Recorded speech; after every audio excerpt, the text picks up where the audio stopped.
Ce qu'on retrouve dans le théâtre chinois. Oui, vous m'en avez parlé tout à l'heure dans mon bureau. Leur façon de se déplacer. Ah oui, dans l'opéra chinois. On trouve les guerriers et les érudits, les sages. La façon de marcher du valeureux guerrier va ressembler un peu à ça. Il avance fièrement, très droit.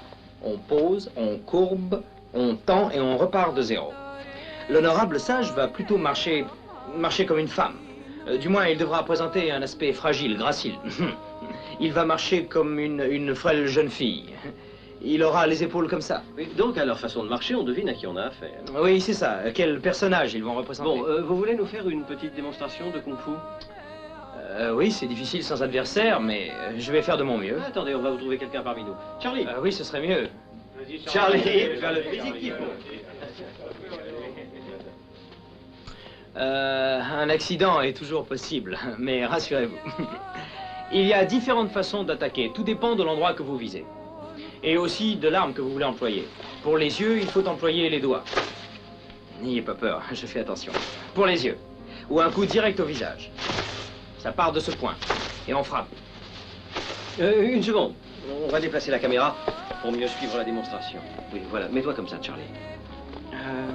Ensuite, on va courber le bras comme ceci, en étant bien d'aplomb sur ses pieds. On va frapper avec le poignet. Attendez, il faudrait peut-être que notre ami se recule un peu, j'ai plus pour rien. Allez-y, continuez. Ensuite, bien sûr, le kung-fu vous apprend aussi à être plus rusé que celui qui vous attaque. Il faut toucher partout, aussi bien là que par en dessous. Vous en faites pas. Tournez-vous de l'autre côté, Bruce, s'il vous plaît. D'accord. Voilà, allez-y. Qu'est-ce que je dois faire? C'est son direction naturelle des réflexes. Oui, quel réflexe. Il n'a pas commencé à bouger, vous êtes déjà revenu en position. Tournez-vous un peu, Bruce. Comme ça? Voilà. Les doigts pour les yeux. Il y a le poignet. Il y a le poignet suivi du coup par en dessous. Oh, bien sûr, on utilise les jambes, coup direct au corps, ou à la tête comme ça. Ou, si je peux me reculer un petit peu, on lui fait sauter la tête et on se replace. Très bien. Vous pouviez avoir peur. Mais non, il n'a pas peur, regardez-le. Bon, maintenant, voulez-vous nous montrer comment un adepte du kung-fu s'efforce de tout régler froidement plutôt que de se laisser entraîner par toute une série d'inconvénients? Le sang. Et d'accord. Merci. Et c'est Bruce Lee numéro 2, deuxième. Maintenant, Bruce, pour mieux suivre la démonstration, il faut considérer que votre adversaire, c'est cette caméra. D'accord. Quelle est exactement la différence entre le jiu-jitsu et le kung-fu? Vous pouvez nous l'expliquer en quelques mots, en quelques mouvements? Oui, bien sûr. Par exemple, vous avez tous lu un jour dans un bouquin, dans un magazine soi-disant spécialisé, que si on vous agrippe brusquement, vous devez d'abord faire ceci, ensuite cela, ensuite ceci et ça, et encore ça. Des dizaines de mouvements pour obtenir un résultat.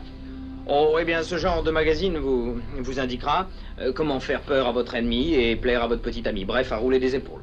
Par contre, le kung-fu vous apprend à frapper vite et fort, sans perdre de temps. Tenez, par exemple, on vous agrippe la main. Vous n'allez pas demander d'attendre gentiment que vous vous mettiez en position. Agissez. C'est la base de l'efficacité. On simplifie tout. C'est la même chose pour les coups et tout le reste.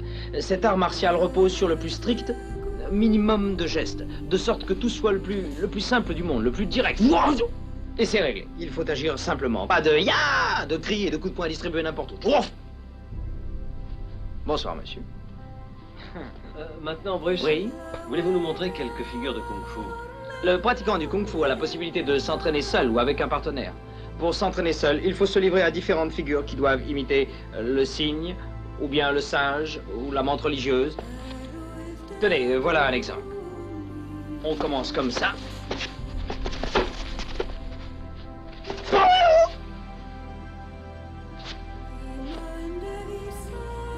C'est un des différents mouvements ou figures du kung-fu. Montrez-nous encore une figure et ce sera terminé. D'accord, je ne suis pas mécontent d'entendre ça. Il y a la figure du tigre. On doit agir comme un tigre. Utilisez des griffes pour déchirer le visage de votre adversaire, comme ceci. Voilà une des figures du kung-fu. Merci, Bruce Lee.